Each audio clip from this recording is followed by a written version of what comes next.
The pawns, man, in the game, they get capped quick. They be out the game early. Unless they some smart-ass pawns.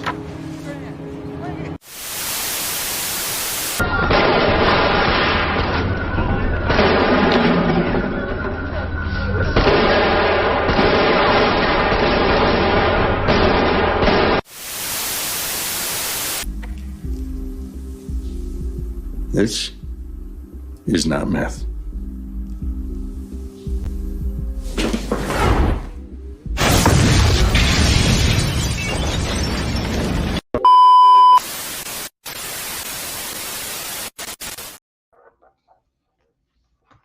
Six of these in.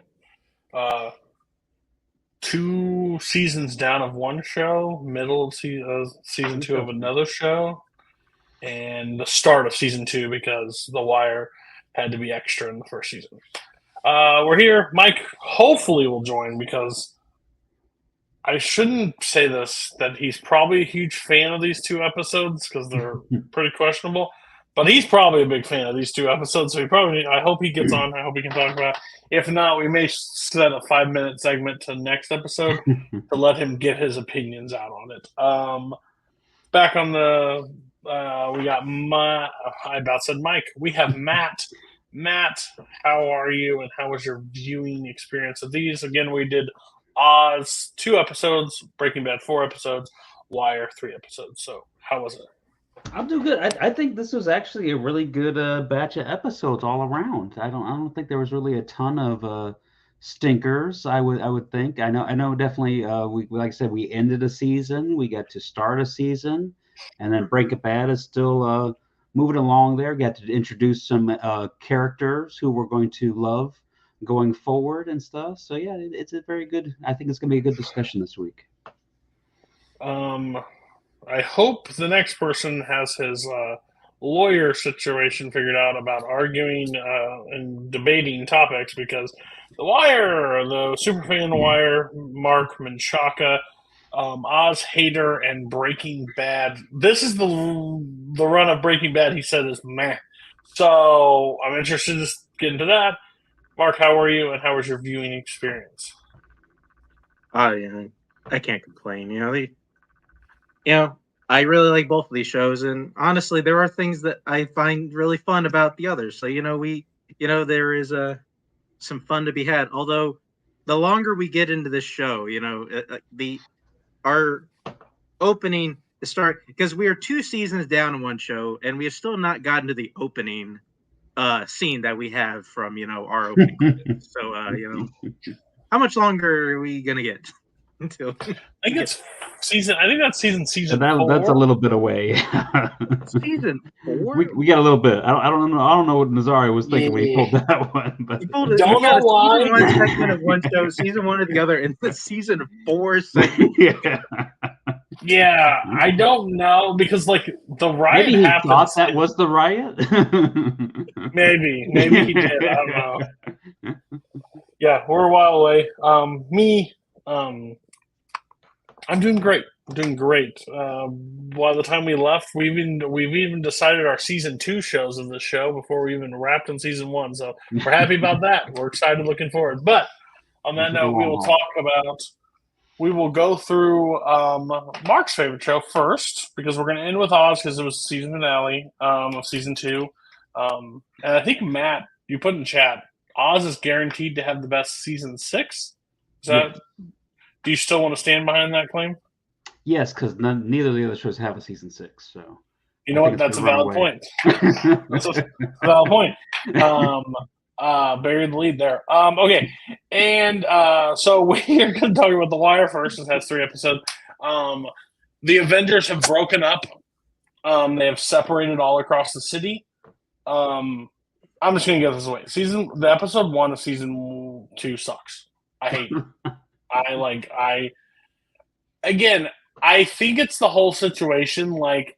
I like these parts together. Mm-hmm. I don't like them separate. And when you treat them as separate pieces, I just don't care that much about them, because the relationships and stuff we built up, I don't want to see Jimmy on a boat towing a thing back in. I don't want to see her behind a desk doing paperwork. Like, I don't want to see any. I don't get any of these interactions that I want. So I think the end of episode 1 is where like it kicks back into gear a little bit. There are 2 new characters. Well, I guess there wouldn't be 2 characters. There's a few, yeah. Yeah, because what?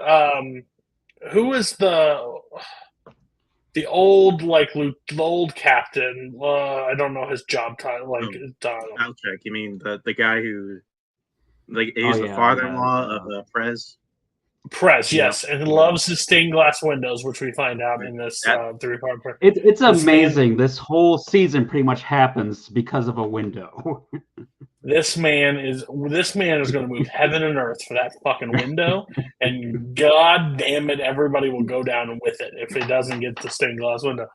Which I was like, I had to pause it because I was like, is this all about a window? And yeah, it is. So Perez, again, those are pieces that are separated. He meets with this guy, which is his father-in-law, and he tells him, you're going to take this exam, and you're going to pass, and then you're going to take this exam, and you're going to pass, and you're going to move up the chain like you're supposed to do, and this whole blah, blah. But I want to work in the field. No, you don't. Basically, no, you don't. Stop being stupid. I love this guy. I love this old guy. He is fantastic. He may not be the nicest guy in the world. I don't know his overall arc. He doesn't seem like the great, he seems like a cocksucker, basically. But he's a lot of fun when he shows up on screen. And then there's the other guy, the guy that ends up... Well, the main crux of episode 1 is they're all separated, blah, blah, blah. And 13 bodies are in a shipping yard, basically, is how the crux of the whole thing. And the guy that's in charge of it didn't know about the exchanges. This is am I accurate at all in this? I don't know the guy. Frank Sabatka, the guy who's kind of running the I guess the shipping yard there. He was pretty much, he had a deal with the Greeks that he would help them bring stuff in, but he didn't want to know what was being brought in. Until it kind of ended up biting him in the butt when 13 bodies. And that blows up. That's basically how episode 2 starts, because he had no clue, but he was told that he told them he didn't want to have a clue. Mm-hmm. But I do like him. Is his name Frank? Yep, Frank. Yeah. Frank. He's a new character that I get introduced. I like it. And shocker to the world, Rawls doesn't want to do work. They're fighting over whose dead bodies these are. The one that was floating in it and how long it was floating in the river and whose jurisdiction it is by water standards and blah, blah, blah. And Jimmy, you see Jimmy show back up at the deal, the thing, and I think he puts it back on to Rawls that first body. He does the research to figure out it's theirs. Jimmy's pretty much just sticking it to him any way he can. I think I wrote in the second episode here, it's McNulty's Attack of the John Does. Yeah, and he does, and basically he tells it, he's like, I told Rawls I didn't want to do this, and this is exactly where he put me. I'm like, yeah, that makes sense. Hold on, let me, if you guys have anything about it that I'm missing, I'm pulling my notes right now. Episode 1, 2, like I said, we're introduced to Frank, but we're also introduced to his son Ziggy, who, if there's a Mount Rushmore for fuck up TV characters, Ziggy he's got to be the first one carved into that mountain. What's the guy that pulls out his dick? Who's That's that? Ziggy. That's Ziggy. Yeah. Which I'm going to say, they showed Ziggy's scene of him going around and the lady, which is one of my favorite lines ever. You're not pulling your dick out again. He does. He pulls it right out again. What he was wearing, and then they cut to the woman that's floating in the water, and I don't know if this was great design. Very similar outfit type, so I thought Ziggy was in the water. He showed his dick, he's dead. I thought that's, and then I guess a female. I was like, oh, and you can look at Ziggy. It's the part of Ziggy and realize that is not Ziggy. So, that was interesting. The organization is still running. Stringer's being question from this might be I might be jumping an episode, but it was like questioning from like the inside that like his mother. No. This is sorry. I'm going Yeah, this all is over the the place. second That's right. episode. Yeah. Yeah, I'll wait for that. Let me look. Like I said, I think in the first episode they find the one dead body floating in the water. Then at the end of the Yeah. episode they find the 13 dead women in the cargo container. Which, if you're gonna hide a cargo container, why would you put it on the bottom level? Why wouldn't you put it like on the very top, where no one's gonna be able to drive by and see that it's open? that was something that kind of bugged me a little bit. Like, you can put this all the way in the back, but if you put it all the way in the back, it doesn't really matter if the bitch is open. And at the bottom, you know who can't tell anything is incorrupt is at the top. I guess it's easier to pull from the top than it is the bottom, but if you can access the bottom, then that's your problem. It's like maybe middle. I don't know. Like think of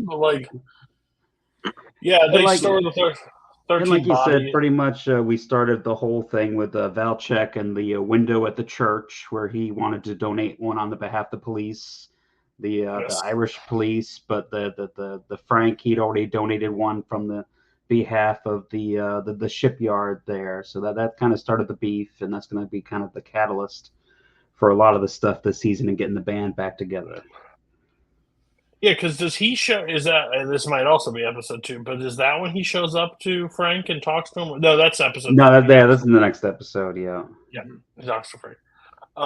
Frank basically talks to like 3 people throughout the thing. He talks to him, he talks to Frank, and then he talks to the main police guy at the other one in the final 3 episodes. He goes his ways to get this fucking window done. Oh, yeah. Am I wrong for not loving episode 1 of this, like season 2? Especially it's a lot of setup. And like you said, it's got all of the characters that we loved working as a team are now kind of separated. So my biggest problem with the season 1, again, this is just an episode 1 of the show. When you come back, I understand setup has to happen, but I also want to be paid off for my wait. Mm-hmm. And I know I'm not waiting much because I'm waiting a week. My overall, if I was watching this live or whatever, I'm back to the wire. This is it. I'm not I don't get a fucking Omar. Why don't I get Omar? Why? We've been back. He can't do something. He can't kill somebody. He can't whistle. If he whistled, this would go up 3 notches. But he doesn't whistle. You don't see him. So, Mark, defend your show. Why did we decide to open this way? Listen, I feel like going in from a blind perspective, this was going to happen because we end off season 1. We meet all these characters. They go through this case together, and we're thinking, okay, we're gonna jump right into this new case, which we do essentially. We do get there, but at the same time, we're also meeting a bunch of other new people that are now going to be important for this season. The Sabatkas and all the Doc people and the B.D. Russell. It's basically reintroducing a bunch of people. And I feel like if you go into this season not knowing that, you are going to get annoyed. There's no way around that. Mm-hmm. You're just you just kind of have to sit through it and just kind of just have the understanding that this is the show. Mm-hmm. This is the show, and we're always up for meeting new people. We're always up for meeting new people. We're always up for seeing new aspects of the government, the city, whatever. Then that's just what the show is. Yeah. I think Mark hit a really important thing there is that the show is about the city of Baltimore. It's not necessarily just about the drugs. So now we're getting into the things with the shipping crimes and stuff like that. And I think that also in this season, we're going a little bit more into the politics and stuff too. So it's really interesting. I guess I can understand. I feel like your argument is more valid if you had to wait a year in between the seasons, but we only had to wait a week, so it's not too bad. And like I said, it starts picking up speed in the next couple episodes here, and then probably by midway we're gonna have the band back together again. So you'll like it again. Ziggy's still gonna be there. I can't help you with that. So here's just a thing. If you want it to be about the city of Baltimore, call it Baltimore. Don't call it the fucking Wire, right? Because I learned about the Wire. I want the Wire. That's all I want. Sorry. Oh well, I can't wait. I can't wait. I will say this progressively got better as the episodes went. So this is my only downgrade of this season. It's episode 1. Episode 2, we find out that there's 13 women killed. Frank had no clue about it. Frank started getting angry with the Greeks, right? Which I'm not saying anything. I don't know. I've just never seen the Greeks be like a huge crime in like a lot of shows. So it's kind of neat that it wasn't just typical Italian mobsters that are coming to just break people's legs. We got the Greeks. That's being an interesting swing. It's a different accent, so I'm okay with that. They're trying to figure out. They're thinking the man prior noticed. He wants to know if something's coming in, but then didn't want to know. So they pretty much called him on that pretty quick. Then we have Brianna visit her brother Avon in prison. Basically, kind of like the rumor around town or jail or whatever is that he got off easy while the rest of them had to take the fall or whatever, and he's like I'm no snitch. So they have that whole interaction. Kind of what is he? He's and she kind of checked up on D'Angelo, right? Her son, yeah. Make sure he looks out over him while he's in there, because he fell on the sword, which is still, I get it. She's the worst. She's the how 20 years while he's only going to serve 7. Crazy, but whatever. McNulty is back, and they're eating crab together. There's your Baltimore connection. I'm fine. There's your Maryland. They're eating crabs, and they read why they're eating crabs. Oh, 13 bodies. What? Where again, Rawls doesn't want to take ownership for who knew? We didn't get to see this in season 1, but apparently all the chiefs, all the main people in the thing just talk about jurisdiction of where people die at and who gets it. They don't want bodies. It's a game of Monopoly, basically. They're just basically mess up their trading back and forth. I'll give you Park Avenue if you give me the utilities. And Rawls thinks they got him too. I think it was one of the best parts of this episode when he thinks he has him, right? And he's like, "No, buddy, it's on yours. You look like you need a cup of coffee." You just okay. So yeah, 13 bodies. That's basically the main thing. So now there's some sort of crime activity coming through the port, which is now we may not care about drugs anymore. Now we're worried about sex trafficking. So I can't wait for the Wire, the sex trafficking one. Am I accurate on that? Is that what the vibe I'm getting from this? Who knows? We'll see. Oh, who knows? Interesting. Okay. You know how I know for a fact this is? Because there's the last episode of the season. They basically talk about getting the band back together. Let me see. Rawls had detail to investigate the corruption on the thing. They basically shut down the port to investigate it. Weebay gets his fish and shit thrown around his old cell. He gets roughed up in his cell, tells him to clean up after night. It's not fun being in jail, is it, buddy? It's not fun being in jail. You shouldn't have killed those people. I don't know. Avon's getting KFC and stuff, so it doesn't seem so bad for him. Yeah, let me fucking tell you. If you thought the police force in this town was stupid, the people that run this jail they're just walking freely in the place, snorting coke wherever they like. They're getting food. I thought we stepped into Oz for a minute. Yes, it is ran by the same morons that run that place. D'Angelo's starting to get high in prison using heroin. What else? What else am I missing from episode 2? This we kind of have a really fun back and forth between Velchek and Sabatka. With I know he's getting the cars, getting the tickets, and they do the morning DUIs to catch all the people with their eggs and the beer for the breathalyzers.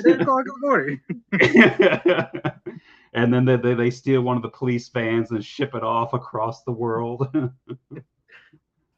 If you thought I struggled with names in season 1, this is going to be a whole nother fight on this season. Oh, yeah. Like, we're introducing Greeks. I have no shot in hell of being able to. The Greeks are just the Greeks. I think that's going to be the Greeks. Well, I'm hoping it stays that way. Boris and the Greeks. Mark, what was your take on episode 2? Episode 2 is pretty fantastic. I like episode 2 just because season 1 is pretty much all set up, and then it honestly feels like a lot happens in season 2 because we have that. We talked about like the McNulty Rawls feud. That is amazing. We go back and forth. Between a lot of stuff with Avon and D'Angelo. Like we learned about a lot of guys with the docs. I think also the big thing that I don't think I was really expecting is we more or less wrap up the mystery side of the girls in the can. Like we know exactly what happens to them at the end of this episode because the Greeks catch the guy who was supposed to be the shepherd of the box. They get it out of him, and then they kill him, and then that's it. Like there's no like, oh, what like what's the story with the girls in the can? Like what happened? Who did it? Like no, like we get that completely out of the way. We don't care. We're gonna focus on all this other stuff, and I find that really fascinating because like any other cop show, like it would take us like 7 episodes to get the full story of what happened to the girls in the can. We just get the shit right out of the way in The Wire. Like week 2, okay, we got it. We're gonna spend our time, our other 10 episodes with something else. Yeah. Was this the episode where Bunk and Lester are interrogating everybody on the ship and nobody wants to speak English? Or is that the next episode? Episode. It's a very cold, it's which we can go to it. Yeah, go ahead and talk about that. You can go for it since you brought it up. Yeah, I really enjoyed that scene where you have Bunk and Lester trying to interrogate all the people on the ship, trying to see who saw what and who knows everything. And told no one's going to speak English to you on here. You would think the police should have an interpreter, but I guess that probably wouldn't have mattered anyway. And right. They may have done a couple of politically incorrect mockings of some of the languages, but you know, it was a different time. I mean, I don't know how that's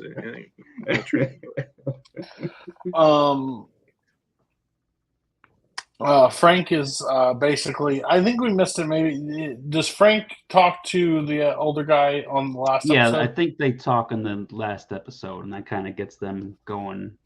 Yeah, they have a great heated. They give a great heated 101. I really enjoyed that. But yeah, he's under fire and stuff. Yeah, he's under fire from basically everybody right now. With be that,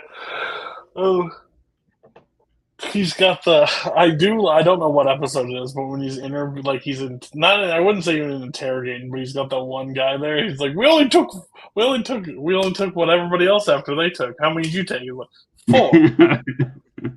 You sure it's 4? 4?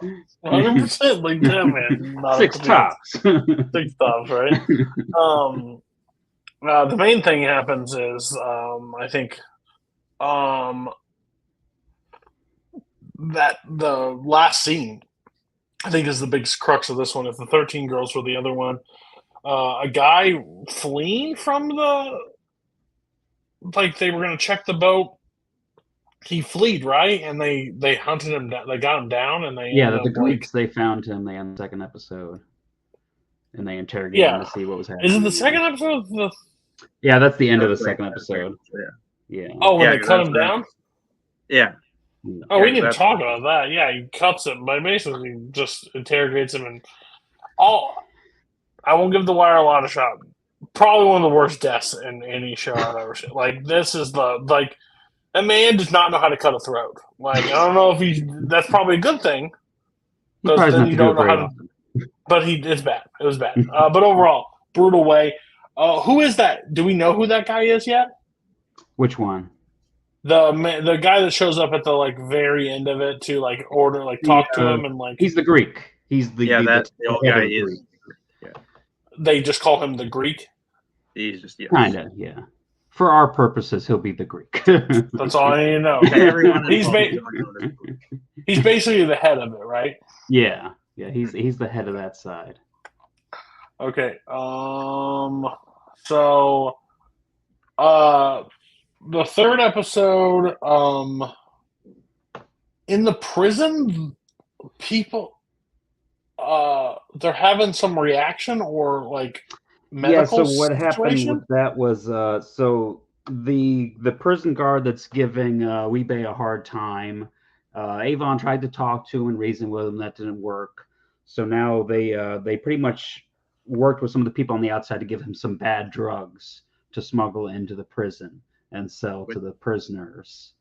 And now people have died because of those drugs. Yeah. I think it was 4 people overdosed at the end of the episode. They went to that officer bought drugs from a guy named Butchie, who will show up from time to time. Butchie is another character we Blind Butchie, yeah. Okay. And then again, I've said this. Prez's father-in-law's what's his first name? What's his name? Do we know it? Valchek? Stan, but yeah, you can just Valchek. Stan Valchek.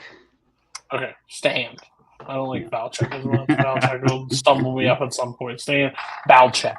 Major Stan. Him and the God, I can't even think of his name now. Burrow. Burrow.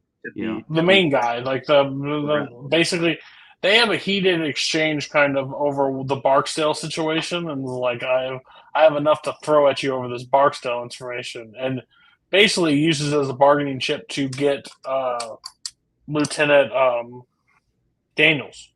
Right? That's what they basically negotiate over. He's like, give me the black cop. I think he says the black lieutenant that handled the Barksdale situation.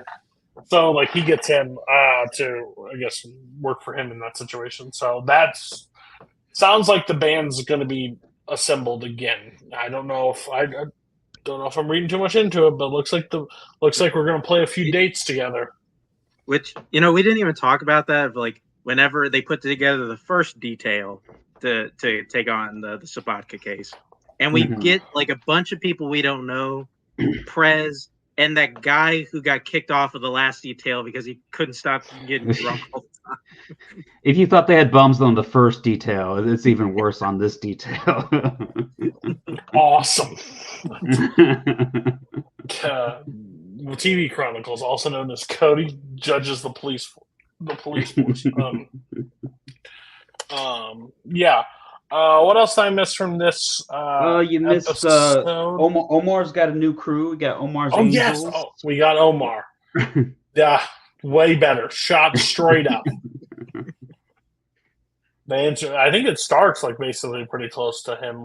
He was in the very beginning part of this episode, which I was like, watch them recast this fucker or something. Something's gonna happen. But Omar's got his gang back together, and he's, which is better for the show. Better for the show. Yeah.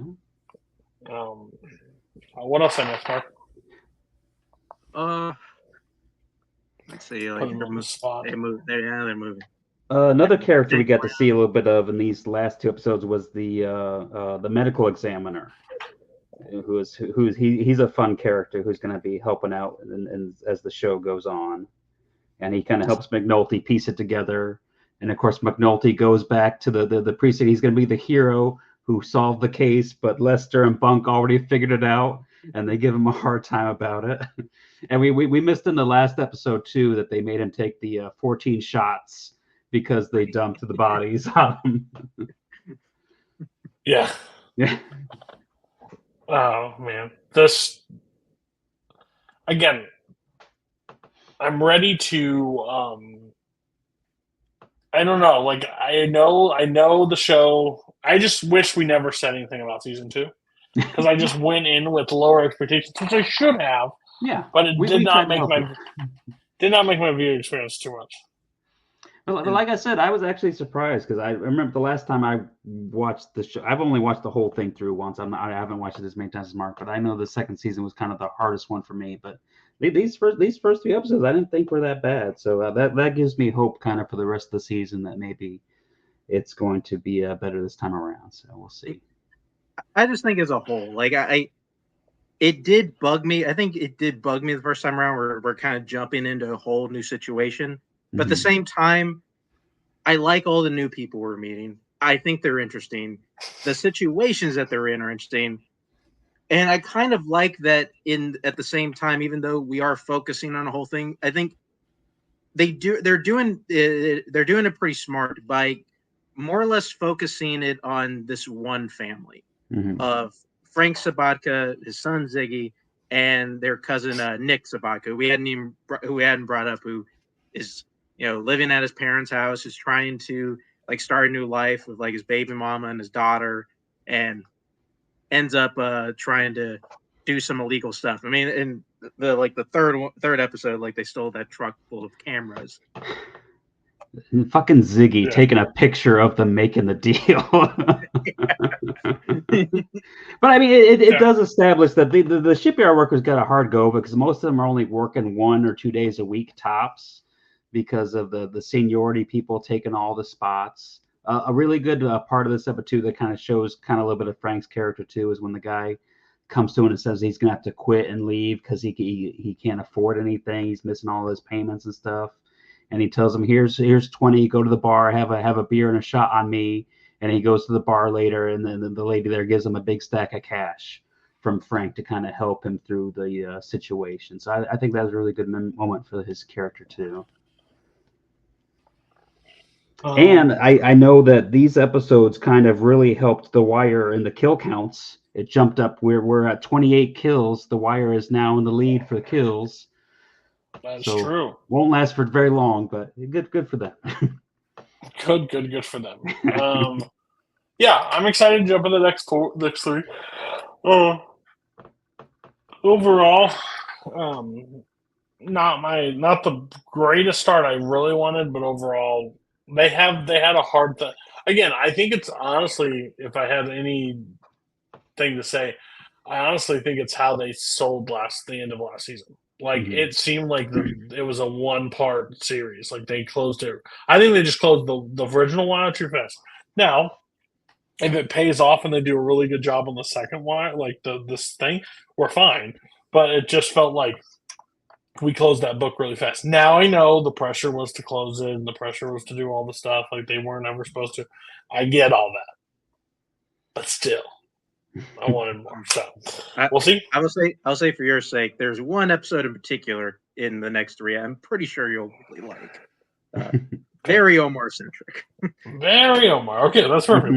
So listen. Okay. Time to go to Breaking Bad. We're doing 4 episodes, so buckle in. Everybody else likes a musical number to open their Breaking Bad. Not common, but we get a whole mariachi band about the blue meth and everything about it. That's kind of neat. Walt and Jesse's meth is operation expanding in the beginning of this. Jesse's introduced to the new product, the street level dealer of named Combo, which is not really the case, but like they've been a part of the group. Like the overall group is expanding. They're trying to sell. Walt's pressure to keep pushing it is basically consistent in these 4 episodes. Hank is in El Paso. He is splitting time. He's still having panic attacks. And he's struggling with the PTSD pretty bad after the recent shootout. He receives the transfer. He's like, they bring him into the like group, right? Like, and he's sitting there with Danny Trejo, or some would know him as the turtle. Tortuga. Yeah, Tortuga. Where he sits there and Hank doesn't mesh with this group. Like, he's trying to make jokes, he just doesn't fit with them. He's like that horrible joke that just lands completely flat, and he just sits there. It's like, ah! He doesn't speak a lot of Wait. Spanish, which you would think you would need, but hey. Yeah, doesn't. Like, he's in fucking New Mexico. Like, run into Mexicans there. That's Yeah, why they're all Gomez. talking. Skylar is back at work. Has joined the workforce basically with her old boss Ted. And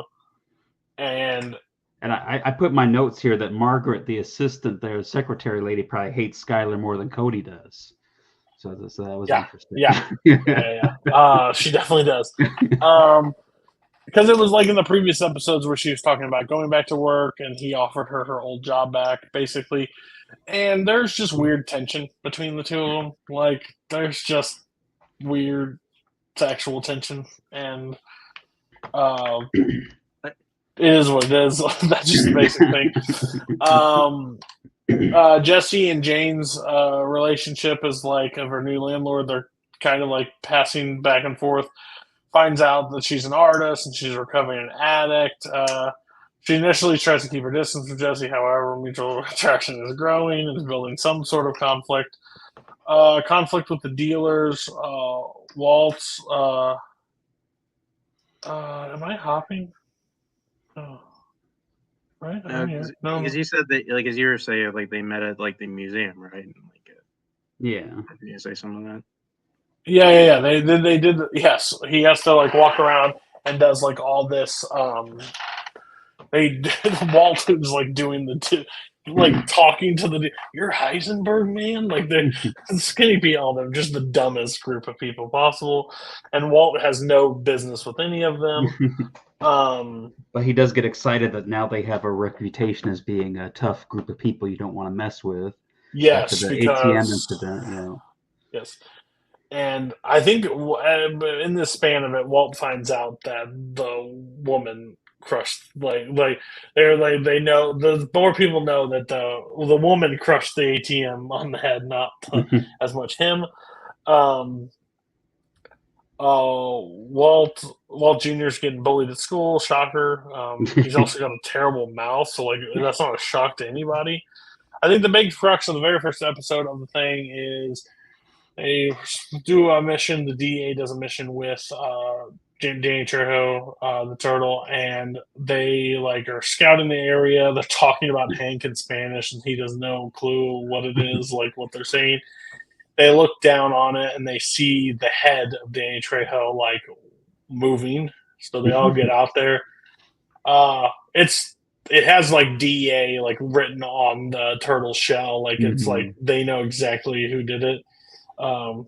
Basically, they caught them all, and then they explode the thing, which sends Hank into a tailspin on the very first episode. Guy loses his leg. Like, there's so much carnage from this.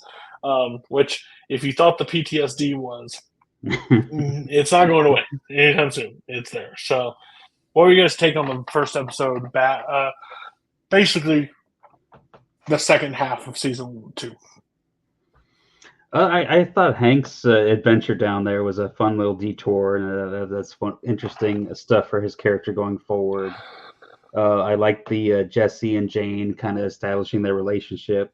I put on here that when Walt came and he was the one who knocked, and Jane crossed him, and that's something he won't forget. But my favorite part that. My favorite part of that whole sequence is when Walt's like, "Your alias is Jesse Jackson." You're a fucking idiot. Like, every time Jesse does something, the disappointed father look that Walt gives him is hilarious. And like, that's him like standing outside, like he's trying to like get to the house, right? This may be it's one of, but like she's like, "Who are you? Are you Mr. Jackson?" And you're like, yes, I am. No, Mark, what'd you think? Yeah, it was all right. Yeah.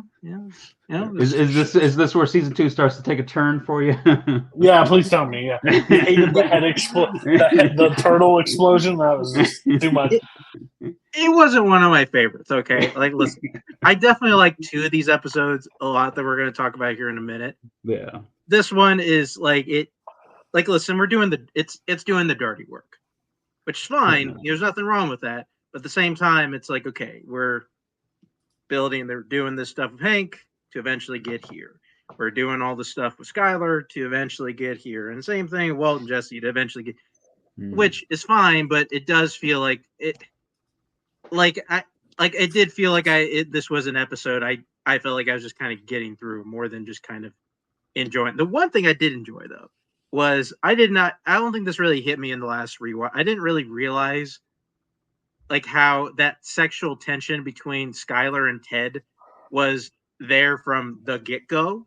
I didn't really get that at the beginning because I kind of love how when she's going back to when she tells Walt she's going back to work and he's like, oh, but he told me you had to quit because of the fumes in that. Well, they got the green fumes now. They fixed it. I'm like, what the fuck is she talking about? She's throwing up excuses like Walt was doing when he's talking about his fucking second cell phone. Like, yeah, but you can't question Skylar. You can't question Skylar. Skylar gets to do everything fine, but the other one doesn't.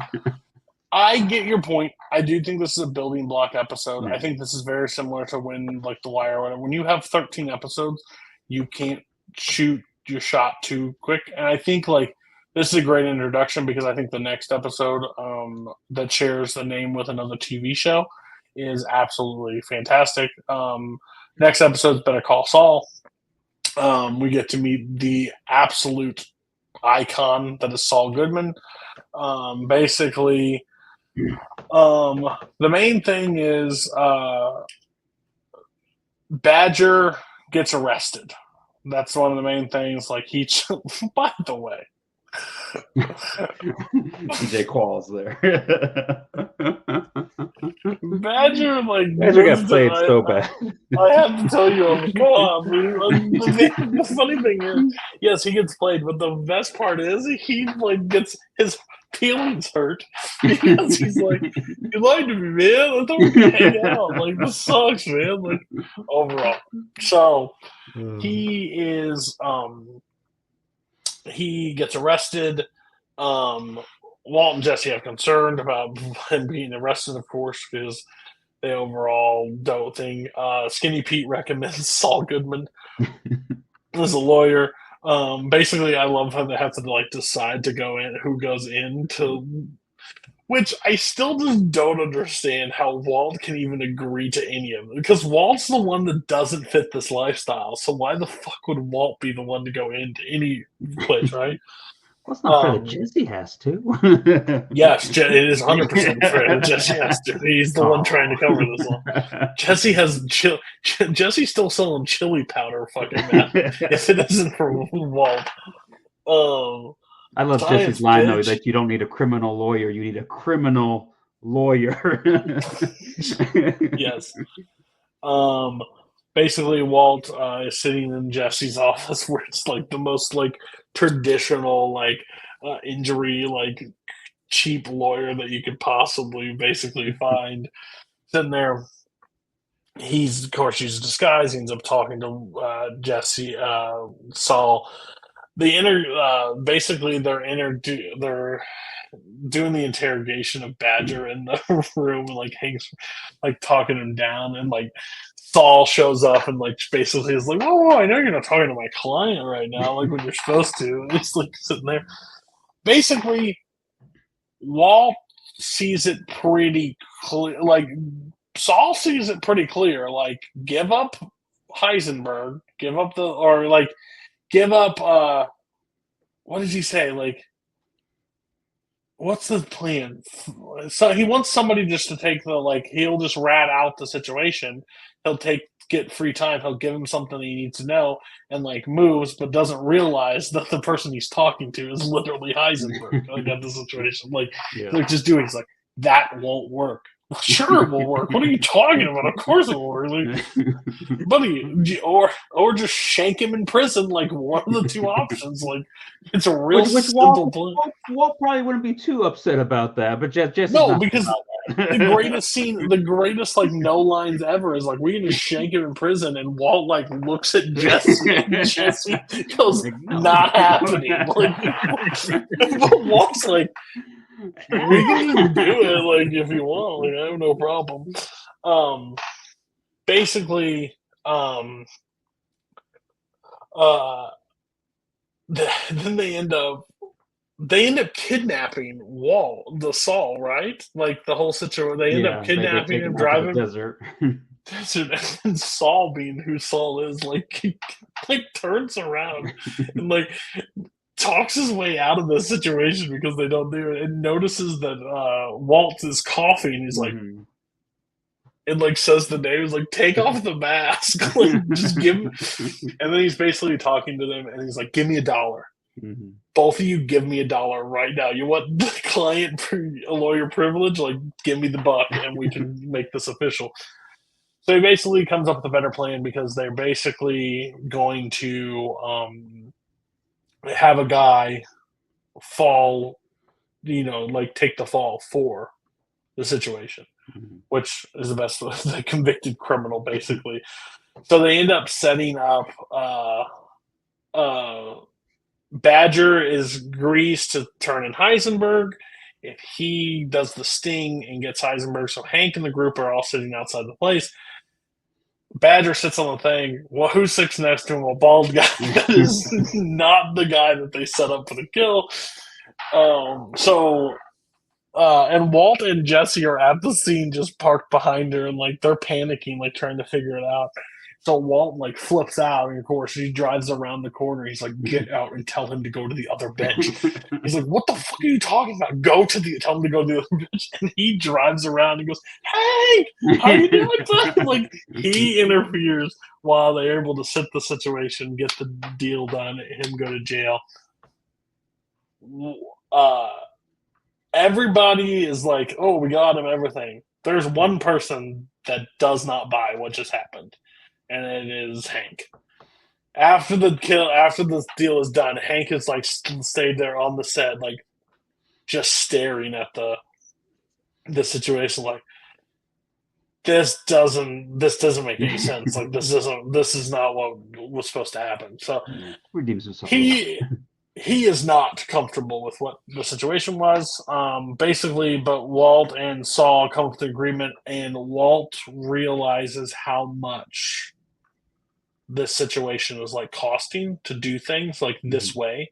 Like it's every time he takes one step forward, he takes 2 steps back. So Saul's kind of going to be the middleman for him in this situation now.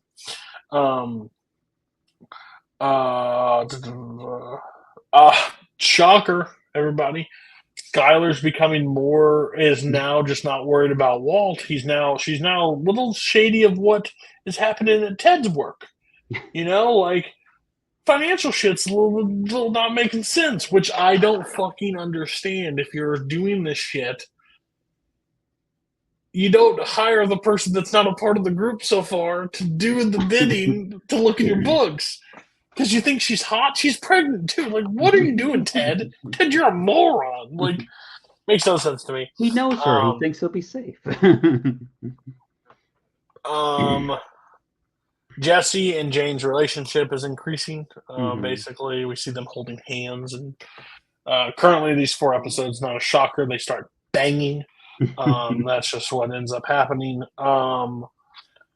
I think one of the most like eye-opening scenes ever is Walt's at school grading tests, and I don't know if any other teachers in school ever put this on anybody's test, but not even close. I was literally like, what a dick punch. Like, yeah, you're so far off. But Saul shows up at the school. Mm-hmm. That is one of Walt's like, oh shit. He's like, yeah, my private eye tracked you down. Oh, well, we'll get this. We'll meet him a little bit later, but your private eye got into the school. Overall takes on, and anything I missed on the Better Call Saul episode. Oh, I think it's one of the best episodes, like of season 2, let alone Breaking Bad. definitely probably the best episode of season 2.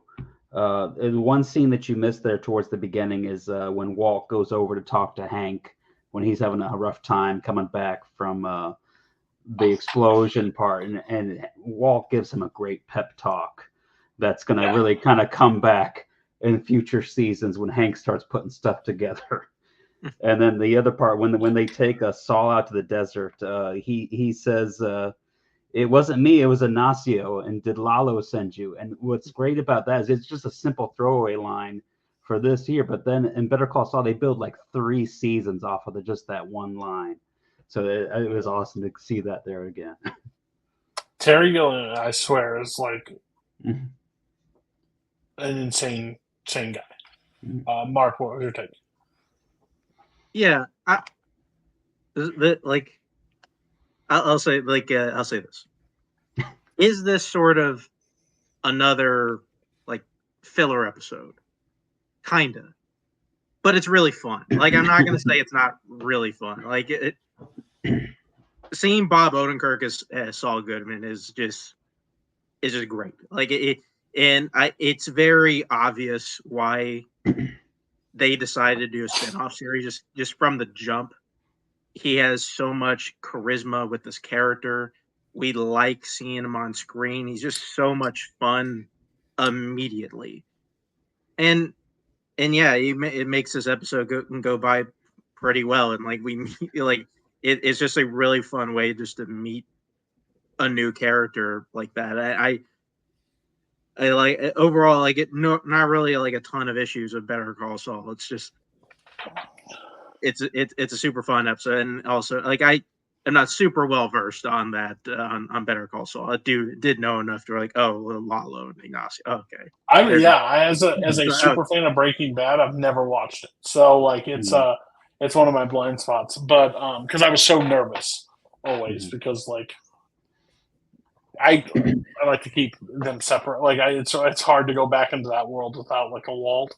But it's on my watch list 100%. But yeah, this isn't I'm just making sure we haven't missed the part. Have we missed the part of the drinking? No, it's the next episode. No, that's actually 2 episodes away. Yeah, that's the last episode. Okay, just making sure. Because overall, like I like this Better Call Saul episode. I don't think it's the best of the season.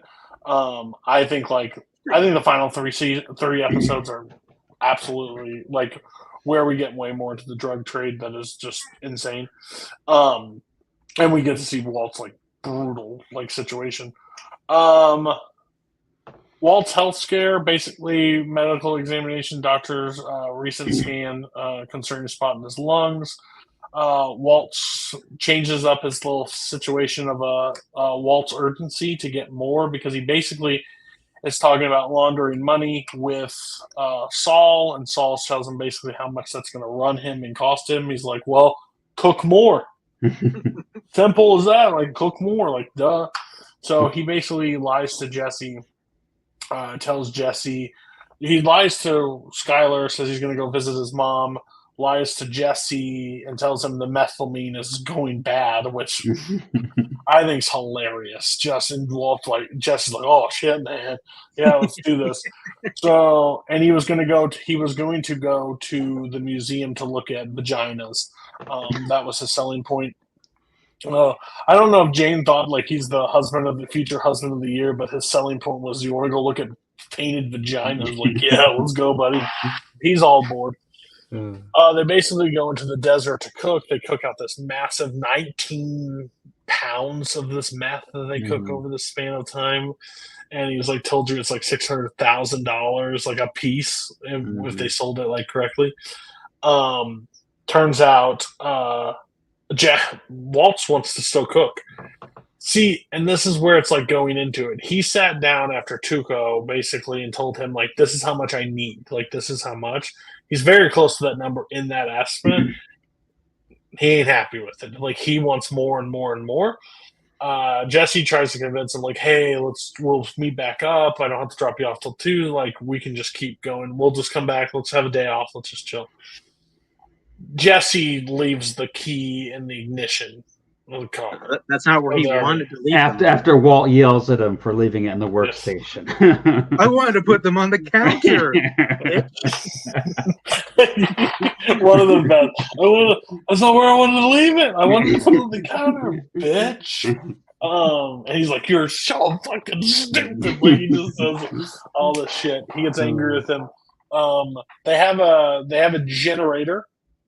They're going to just jump the thing.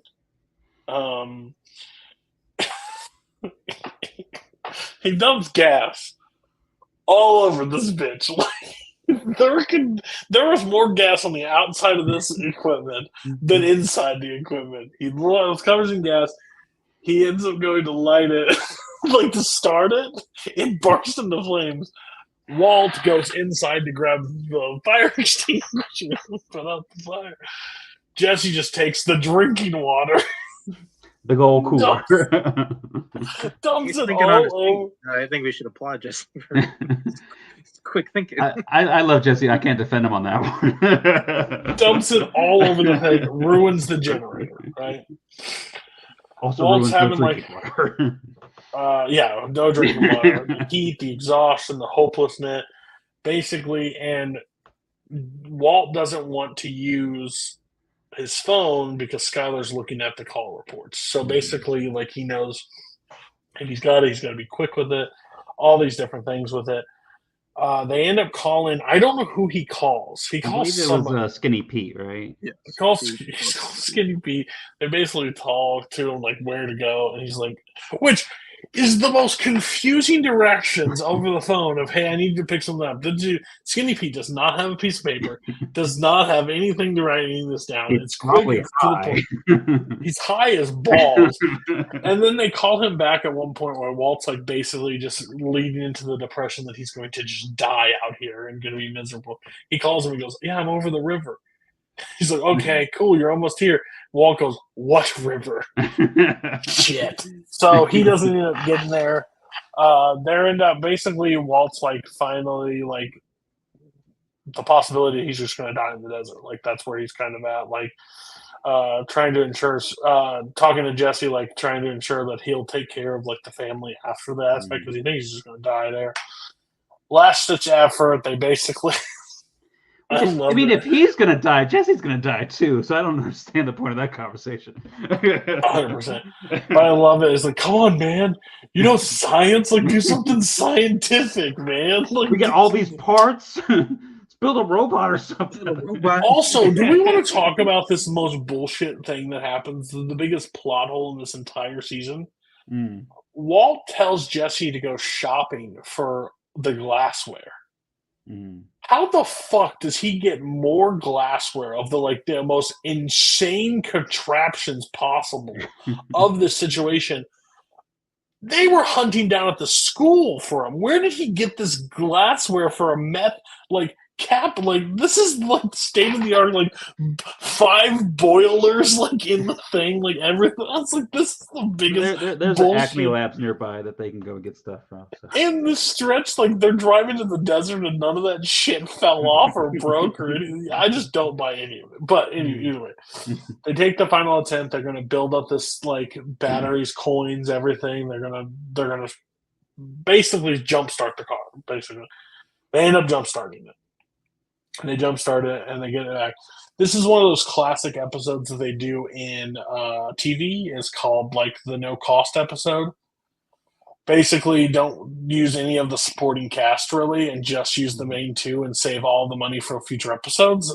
There's classic episodes later in the season, like the Fly episode in Breaking Bad that will come up. It's basically just there's an actual term for it, but it's like a cut. They did like a very bottleneck episode or something like that. Yeah. They do a very good job of knowing that they could just do this on these 2 alone, basically. And some of those episodes are fantastic, like when they just basically use nobody.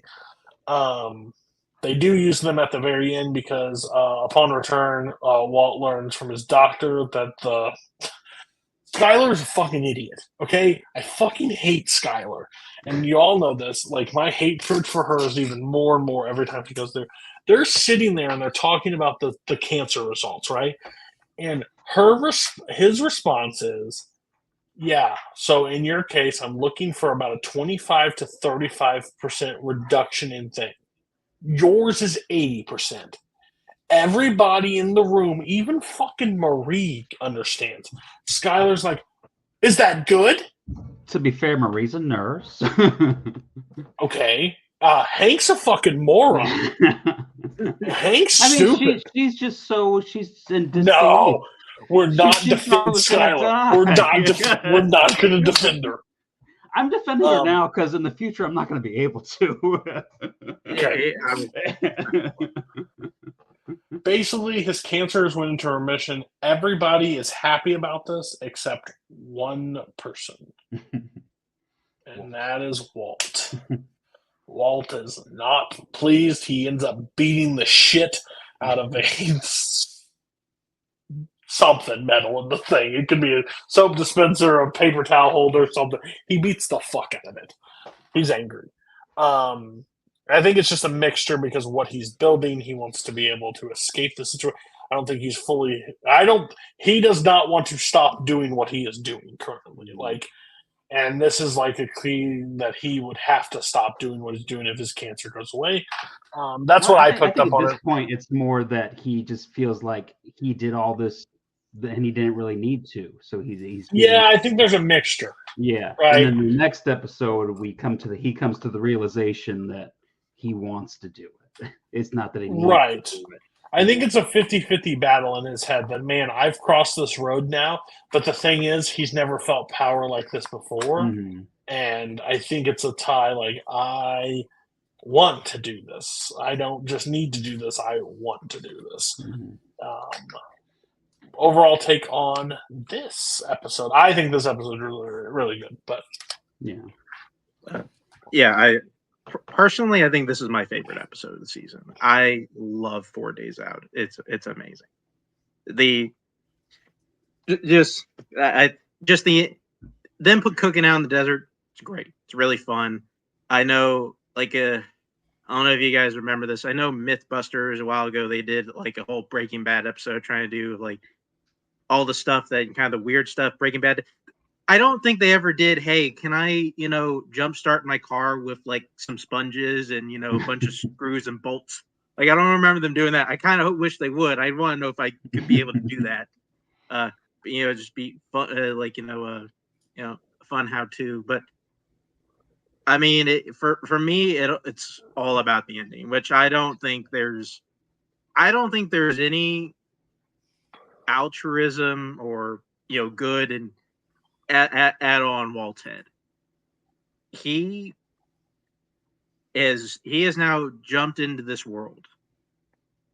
He likes it. It is the one thing he's ever felt proud of that he's done. One thing that he's felt power in. It's one thing where he's felt like he's making an impact, and he can be somebody that people will remember. Like he's starting to feel what he thought he would feel when he was when he was going up and building that company Gray Matter, and he thought that was where he was going to get it, and he's actually getting it here. And now he's faced with an out. Oh, like I'm going to be alive, and this 700,000. I don't actually need $700,000. We're going to make 600 from whatever meth we sell, and I can just be out. Like there's no reason for me to keep doing this. And he knows that's what he should do, but he doesn't want to. He wants to keep going. And it pisses him off. Like there's no moment, I think, in the show that signifies who Walt truly is in that 30 seconds in that bathroom. Mm-hmm. It's absolutely incredible. I love 4 Days Out so much. I love the ending to it. I feel like I've said this a lot. I think is one of those that just it's such a crucial episode for what we're gonna get for the rest of the series, especially kind of where Walt is gonna go as a character. And I've said it before, like all three of us have watched this before. All of us have been pretty. Um, I I stand by. I think Walter White is the best character in media. From where he starts to where he finishes is the perfect arc, and I think it's absolutely so hard. And I can just imagine people's reaction when this happened because this is the guy from Malcolm in the Middle. This is not what he turns into is kind of freaky to me, and it just works really well for me. Again, I love it. I think it's fantastic. Okay, so we'll get to the final episode of this episode, which, by the way, the next few episodes, I just remembered what happens in the next few episodes. Gosh, the crazy shit is about to happen. Also, I think one of the best openings of any episode in a while happens in the very next episode, but we'll talk about that in a later part. I'll tell you guys off call if you don't remember. But basically, the episode starts with positive news. They're all relieved with it. They're all happy. They all celebrate.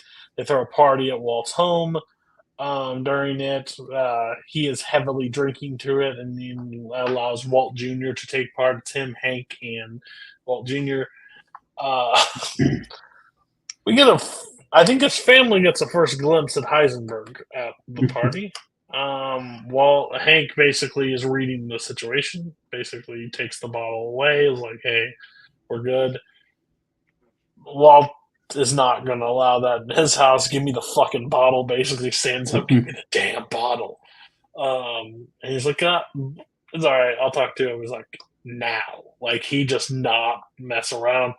Walt Jr. pukes all over the pool. Walt Jr.'s shit based. He's kind of a lightweight. They're just drinking pure tequila. They're just shooting this shit.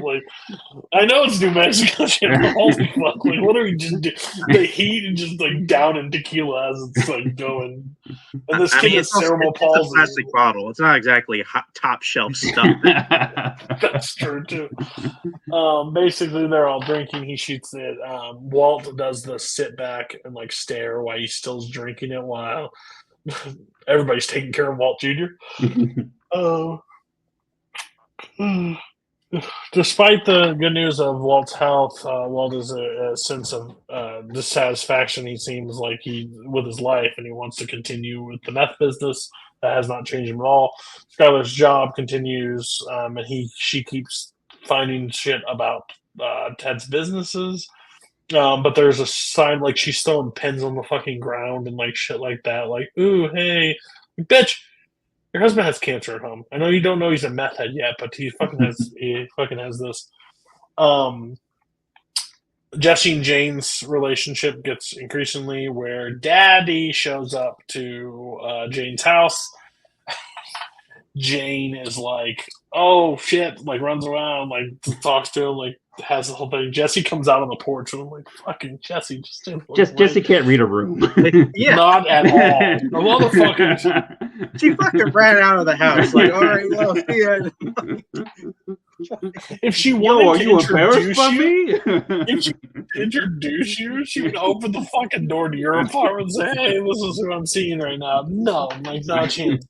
And not to be judgmental or stereotype, he looks like a meth head. He opens the door, he looks like somebody that is going to his daughter relapse. That's just the situation. And he gets upset. He's like, "What about us?" He's trying to define the relationship in the situation. And she's like, "Bitch, it ain't that serious." What are you talking about? They've been together, maybe 2 weeks, 3 weeks? God, top? he fucking stage 4 clinger. That man fucking leaped from the thing and wrapped both arms and legs around this bitch. He's fully in love with her. I understand it. He showed her those drawings. That's the best. He only shows that to the people he's really serious with. Not every girl he meets backwards, man. Oh yeah, Kanga Man and Joey. That I would have watched that movie. She ends up apologizing by sending a drawing across the way of Apology Girl. Puke. I was like, "This is disgusting. I'm done." Don't worry, she'll puke soon. Oh yeah, Walt. Now that he's got remission, he decides that home home projects is going to be his main thing. Not take it easy, not rest. He's just going to start fixing the floors and shit. There's rot and there's this, and he's underground. Little does he know, like that's a perfect place to hide some like fucking cash. Like he knows it as well as everybody else, but he's figuring that shit out. Walt's relentless and dissatisfaction makes him push towards the meth business. He's with a new apartment, notices that the improved living, despite earlier interactions leaving the drug trade. Walt decides to continue cooking meth, and the decision to underscore his ability leaves the criminal lifestyle that he built. So basically, he's going to just be cancerless, but be the kingpin that he wants to be. Like he's now accepted a new role. He's just okay with being the drug pin, and he is going to continue. Jesse's struggling. Jesse just doesn't like the relationship. Like he's lying. He's trying to figure out that thing where Walt's having no like sympathy for his situation. Like Walt doesn't care about Jesse like at all. Like he's like, you're just going to do what I want. Basically, it ends with Walt fully embracing his dark side and his ability, like just to take over the life, and pushes him farther into his alter ego of Heisenberg. Stay out of my territory. Yeah, which is fucking crazy. Like he goes up to a group like selling on his like in his place, and he like stands to him and is like, "Get the fuck out of my like territory! Like this is mine." So like a big guy, and the big guy backs off because Walt is fucking crazy looking. And I think he understands like Heisenberg has that, like it's traveling. So overall, that was the final episode. We're gonna watch the final 3 next week, so we'll be back for that. But what was your guys' take for the end of it? I think this is just this is kind of like a perfect setup episode. Like I don't hate it, of course, because I don't hate many Breaking Bad episodes, but like this is like we're getting into the final 3. We're not going to shoot our shot here. So, what were your guys' take? It's more a Jane and Jesse episode. I think a lot of this too is kind of like the beginning or even end phase of like Walt's transformation. So it pretty much starts out with him just kind of like floating, and he doesn't know what's going on, what he wants to do, and then when he sees his son kind of idolizing Hank again, it just pisses him off, and he just tries to puff up his chest and be the alpha male in that situation. And then to further the alpha maleness, he's like, I'm gonna fucking fix the hot water heater and all that stuff, but it's still just not providing him any of the satisfaction. It's not until he realizes that it's the cooking that really and all that stuff that's really what's just driving him now, and that's going to be the thing that he needs to pursue in order to be a man and realize like this is what I'm going to live for now. So I think that's a really cool aspect. Yeah, I mean, listen, this is kind of. I will say I am kind of glad we took an episode for the fallout of 4 days out of like, oh, is Walt going to be the kingpin or is he going to be a family man? No, he's going to be the kingpin. Like we're just going to get that. Taking one episode, I kind of like just like a small thing I thought was just kind of funny in that when he buys the water heater. And he's like counting out the cash, and he comes across like that 120 that's got blood on it, and like he just takes it out with the cashier and not knows.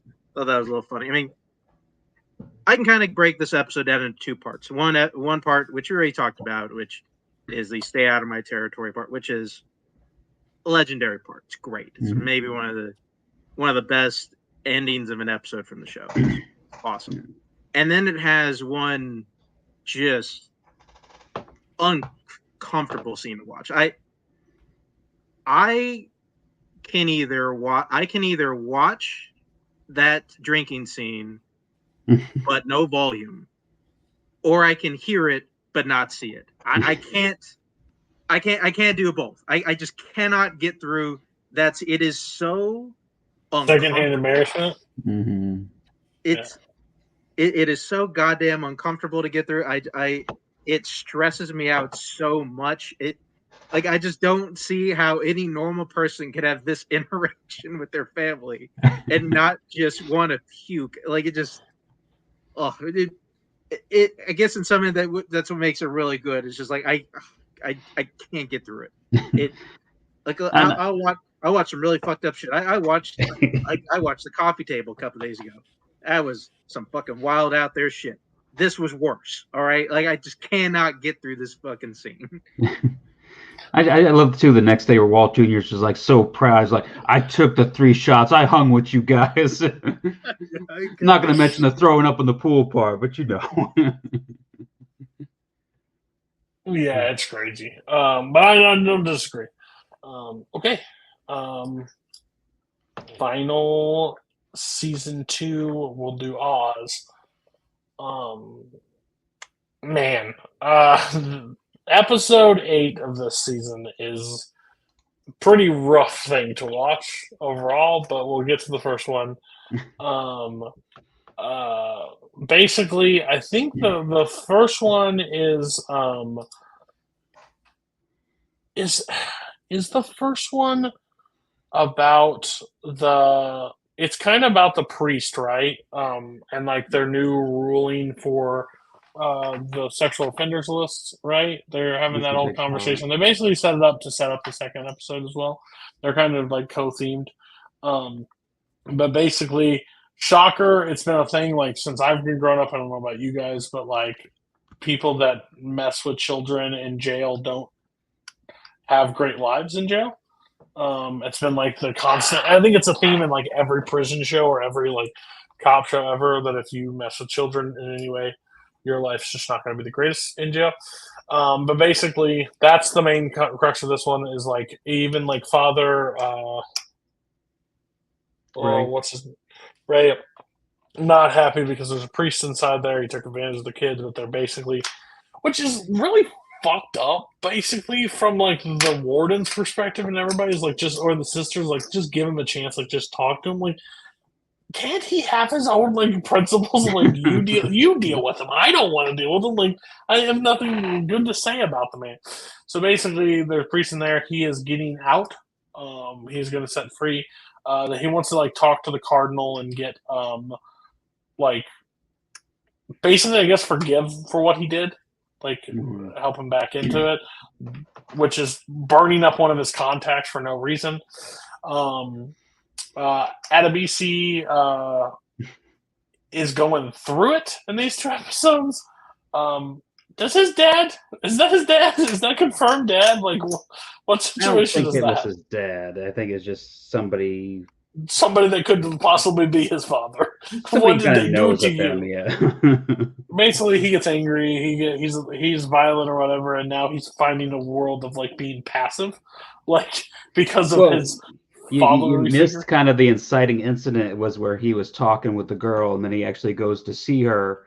And it doesn't work out very well for him. I don't want to be canceled on that, but yes, we could just say it doesn't work out very well for him. He kind of gets his heart broken a little bit. Yes, he's writing notes to that serial killer lady in the jail. He shows up to his cell. She's not very pleased because she doesn't know. It doesn't work out, and he proceeds to like whip out his penis and say "suck it," like now, like which is still like these people act like jail like guards are not around anywhere. He just like quit. There's a guard like 12, like 10 feet away, which he ends up getting like convinced. He ends up like working with somebody to get into that spot. Like he switches with the mop duties there. To get to tell her he's been writing love notes. She don't play ball with him. Not a fan of him. Also does not suck his dick at all. Like that doesn't happen. Confirmed not. But she gets a cupcake, and fire, which I don't know. That's a touch, but that's it.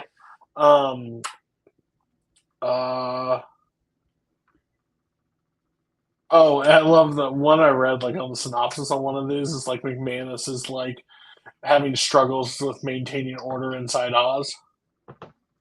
Bitch, why is that?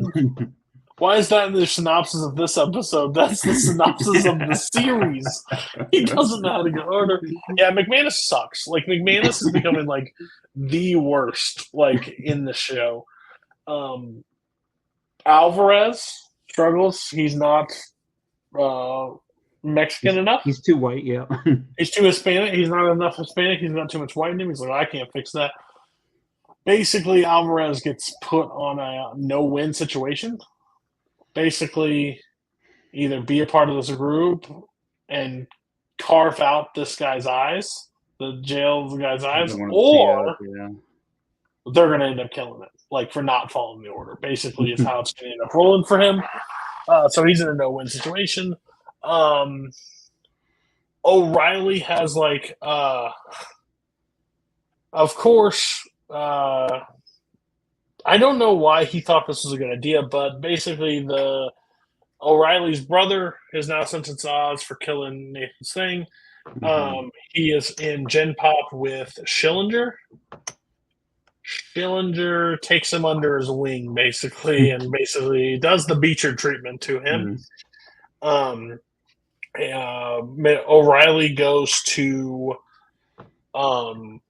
McManus and say, I want him in Gen Pop, I want him in Emerald City, and he says, I'll do that as long as you admit to convincing your brother to kill Nathan's husband. He won't do that, so he's like, well, sucks. That's all I can do for you. Bye. A new group of Italian mobsters have moved in now to the M City. Is that accurate? Did I read that right? Yeah, there's a couple. There's new conflicting situations. The racial and cultural, it just continues to build between everybody. The priest leaves. The priest leaves the prison. That's one of the main crux. He is now out. What else did I miss from this episode? Beecher and is woken up like he's drunk off his ass, and they're on his ass about being drunk again and like doing all that shit. Tell us like who brought it into you. He won't rat on Keller, all that shit. What else did I miss from Oz episode? Oh well, the one of what the a Italians... perfect timing! What a perfect! If anybody's gonna show up in episode 7 of Oz, the man, the legend, Mike Hanley. Hello. You a little sleepy? Oh yeah. I figured. So I just gave the synopsis basically of episode 7 of Oz, but if you want to talk about this is before all the shit happens. Basically, in the next episode, it leads up. Oh yeah. Have someone else go so I can, Yeah. Oh yeah. So, like I said, one of the Italians that shows up is Mr. Ding Ding himself from Breaking Bad, who is now crossed over to Oz. Yes, I forgot about that. Yes. And my favorite part of this episode was when it's talking about Rebido's grandson has got, I think, leukemia or something. So he starts getting, they come up with a thing for all the prisoners and stuff to donate to send thank you. to Disney World. The fuck? Oh, fuck? I just love that it's Hoyt, the biker, is the one that goes, hey, maybe we should give him money. We need to everybody gives him money. Even Schillinger gives him money. Even Schillinger. You know who the smartest person in the entire Oz is? Who's the young kid in Oz? The kid that had a BC. Oh, Kenny Walker. Yeah, Kenny Walker. Walker's the smartest person. He said we should rob his ass. Yeah. You're right. You should. Who gives the man $3,000? You're in jail. I don't care. Yeah, it's Adebisi that shoots him down. No, and this is the thing. This is around the time that Adebisi actually has a heart. You start seeing a little bit of a nice. Well, yeah, because his granddad moved in. Yeah, or his daddy, or whatever. That situation is. Like, I watched that and I was like, "There's no fucking way that this is just like, oh, we want to help out. Here's $198 from the Brotherhood." Bitch, what? No. I was so mad at that. I said, yeah, no one hates him, but at the end of the day, no one's dropping cash on his ass. Like, no. And why do these fuckers have so much money? Well, most of them are doing illegal. Well, I things in do like prison. that Vibado's group are the only ones that go, yeah, with you guys' money, we have $72.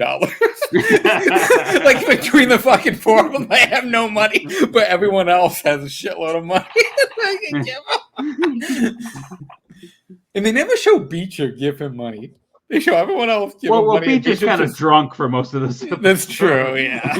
Isn't he like don't they send him like to the infirmary to sleep it off? Yeah. Oh, and there's also that weird thing, like Hill is still trying to get like shipped out of Oz. Oh yeah, he's like, put me in a box. How do I get out? Like, shut the fuck up. Like, and I just love how Schillinger just goes, "Come on, leave, or I'm going to tip you over." Yeah. Anything else from this episode that I missed? I think this episode Diane gets transferred over to Cell Block B, and then he can't. Patrick gets he's to be the head struggling guy with Oz. this shit. He can't. He's struggling, so he can't see her anymore. Fuck off, McMahon. You're such a McManus is worse than Skyler. Yeah. Yes.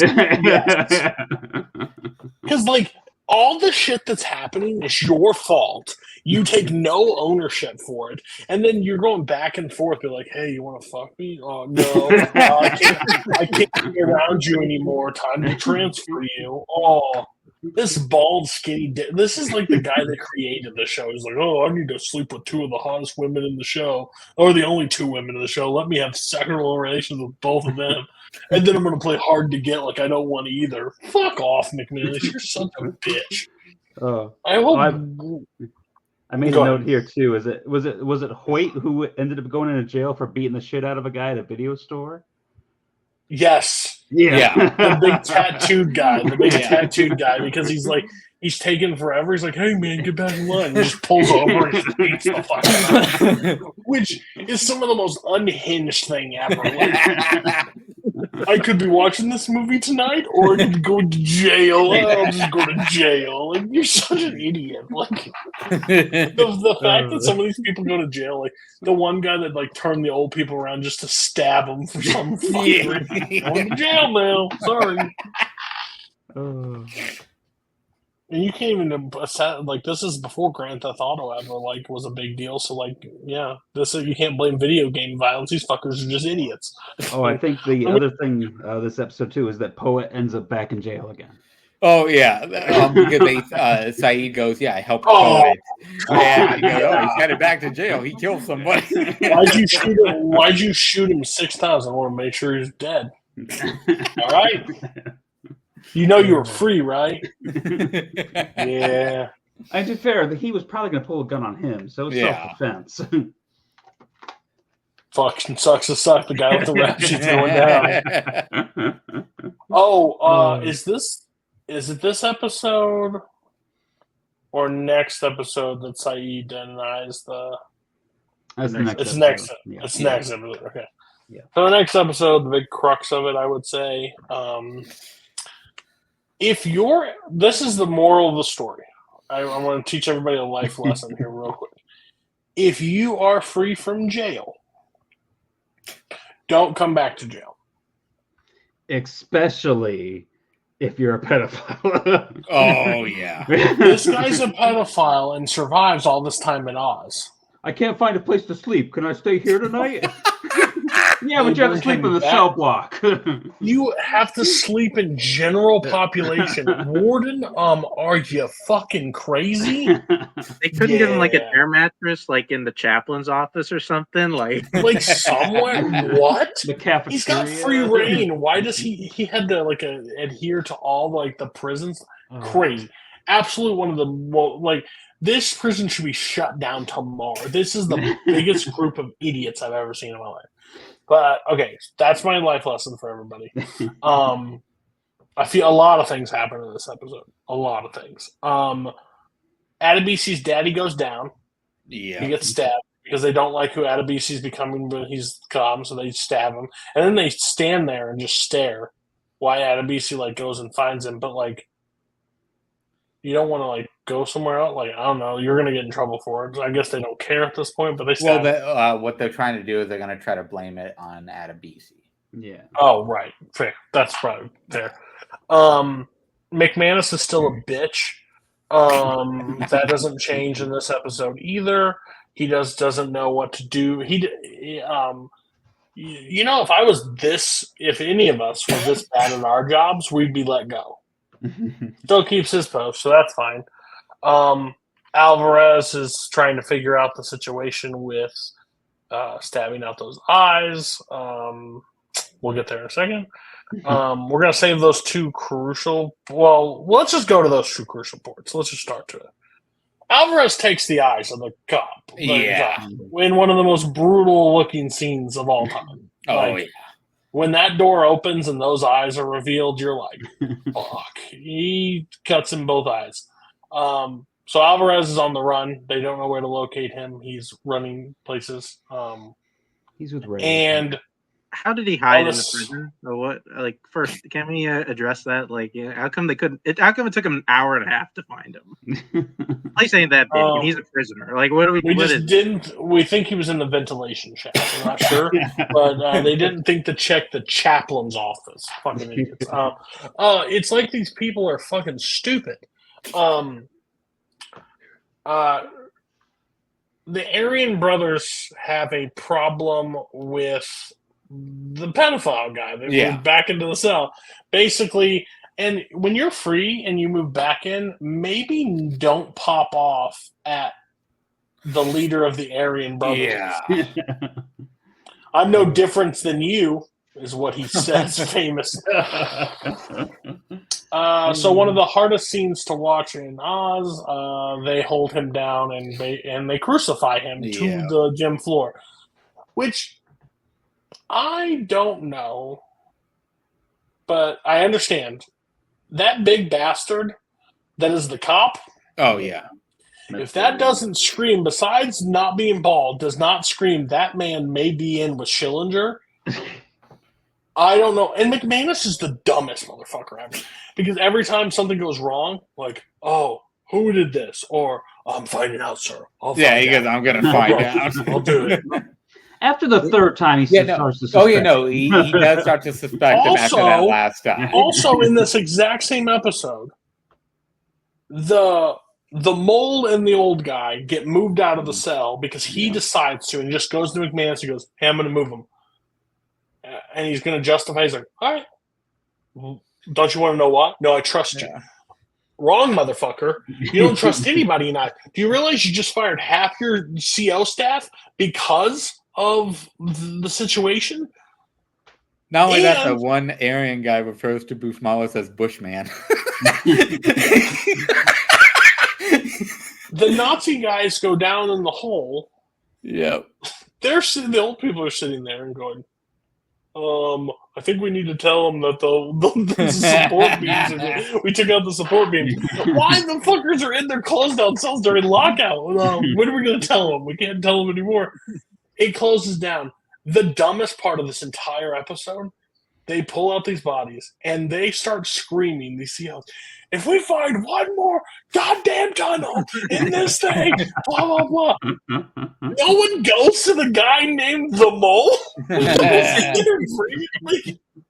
They do ask him because they bring him up to McManus and they say that they forced them to do it. And it's Riverdale. And people forget, Riverdale went to fucking, he was on death row for fucking murder. The dude is a psychopath. It doesn't matter how old he is. He's a fucking psycho. I just think it's so funny that the question was there's a hole. Everybody's face should have just went. Finding that guy, he was just in the cell. If we find one more hole, how many holes have you found? I think there's just one. Basically, the cop is now back to the Alvarez. The guy's lost his eyes. They're trying to find a blood match because he's losing so much blood. Crazy. Yeah. There's only one person in the gym that has the same blood type. I'll give you a guess. His name is O'Reilly. And now get my brother into M City and I'll give you my blood. I love McMahon. Come on, O'Reilly. This man is dying. A cop's dying. Whoop-de-doo. That's a selling point, McManus. It's so terrible. And then I would say the biggest crux of the episode,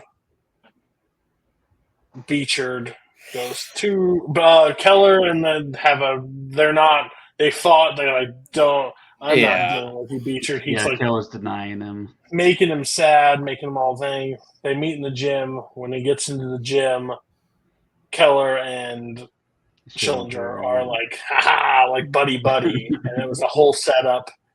And they end up fucking up. Yeah. Beechard. They break his arms and legs, and and he fucking yells like if you want to talk about canceling people at 2020, anybody watches any J.K. Simmons, that motherfucker's career is over. He literally yells Simhaya or whatever, it just drops him on like crazy. He is some of the most outlandish in this episode alone. Like, this is like the crazy Schillinger, like of all Schillinger. They basically set up like the most popular GIF ever, like him saying "Sig Heil." yeah. And they like pasted it in the episode with Beecher just sitting there in his arm and like the craziest look. Oh yeah, no, Psycho Beecher has fucking returned. Yeah, but Keller feels a little bad about it, so it's okay. Yeah, you start seeing that Keller isn't fully. That's fine. Too late. Yeah. That's fine, but he also had his arm and decided to snap. He didn't do a great job of selling that. I'm not a big fan of this. So yeah, I thought it was crazy. Great. I think it's better to end. This is better than the last season ending because you missed the part with Saeed. Too, the governor was going to. One of the governor was going to set him free, but he renounced it. I would argue one of the best scenes too is when 1000%. He becomes the most badass guy in Emerald City by making that fucking move. He sits there and he's talking about him and chill, and the governor's like, yeah. This is the same man that put his guns on us, told us this, put us in there, all the thing. I deny your pardon. And what? And he walks back and take him back to his cell. And he just walks back in, king of the fucking place. It is one of the greatest moments because you're like, oh my god, we're gonna lose Saeed. Not so fast, motherfucker. He's this is what because if he had power before, which he had a certain amount of power in that prison before. Now he has all the fucking power after that.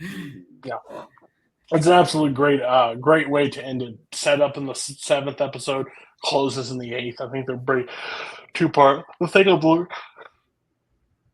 The thing I'm learning about Oz is they really pay back-to-back seasons. Their 7 and 8 are basically combined episodes. Is how I'm looking. They do a really good job of the set part 1 and part 2. They set it up. They knock it out of the park in the second one. I think this is better than the season 1 finale. I liked everything about it. I enjoyed this a lot. I actually enjoyed this season tremendously more than the first season because I think they basically cut away the themes. Yeah. They stopped doing everything this person. We got into them. We got crazy Beechard. We got great into situations. So overall, I liked it better. Anything on this episode that I missed or anything you guys want to talk about? And then we can. It does end with Hill hiding in the casket. Yeah. Oh, right. Prison. Yes, it does end that way. And there's a line, too, that I really love, too, is when Nathan's talking to McManus about O'Reilly, and she says that no one will ever love me as much as Brian O'Reilly does. And I have to live with that. Yeah. Oh, that's crazy. And did we talk about Sister Pete and finding out what Giles was trying to say? I think we talked about that in the last episode, too. She found out about and she gave him all the toothpaste and the toothbrushes. Yeah. That was okay. That was that was the previous one. I think we've. we hit everything. I think this was definitely a better season finale than the first one, and probably a better. This one did overall. It did have this season has my least favorite episode of Oz so far. That first episode. It has my least favorite of every episode, every show that we've done. But Because it was stylistically just dumb. Like it just made so many bad decisions, in my opinion. We'll just wait till the first episode of next season when they bring that guy back to investigate what happened at the Can't wait. still not interviewing him. How do we crucify a guy? How do we crucify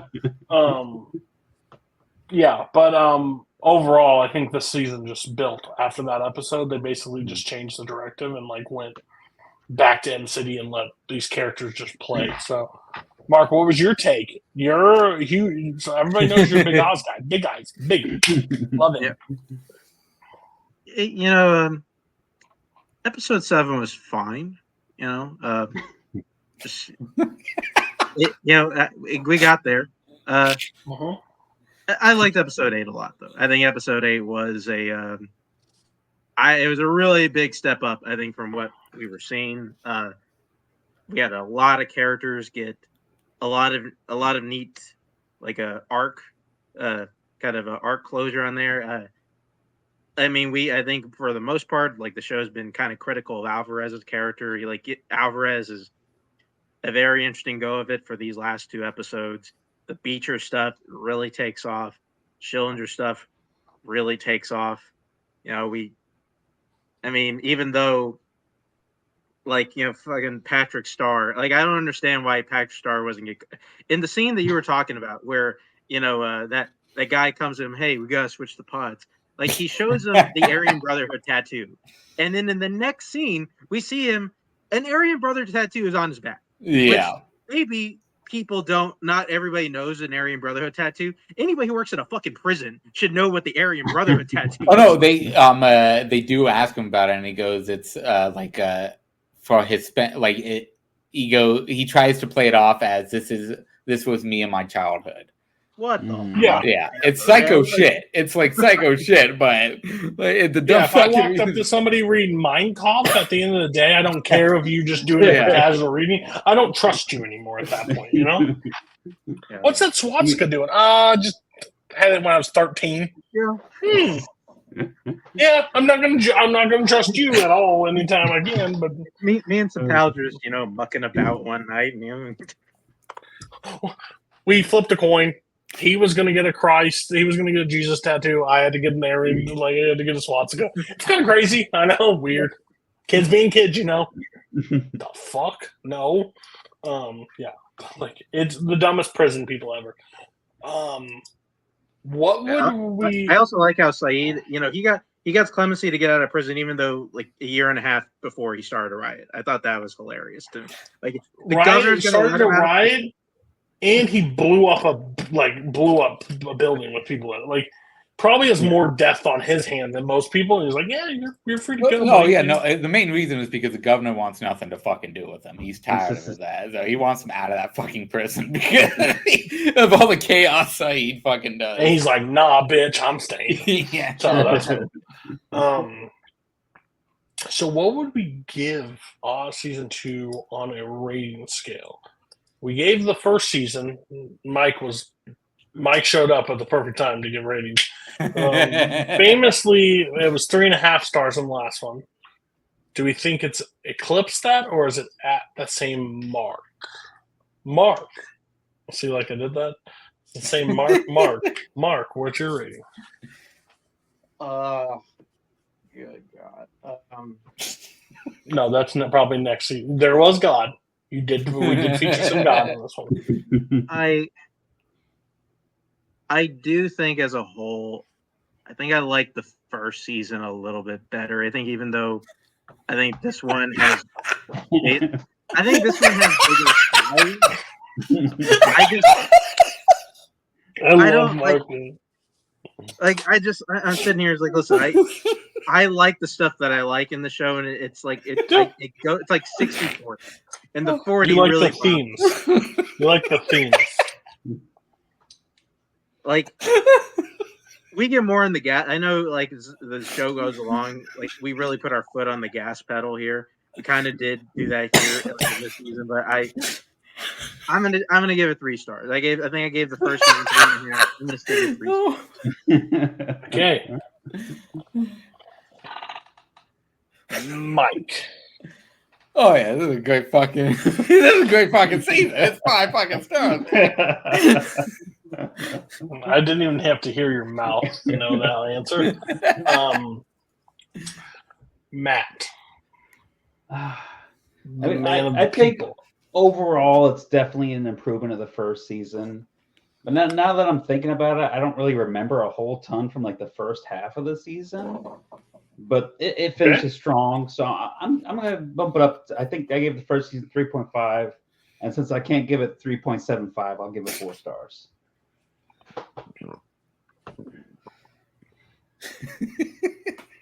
Okay.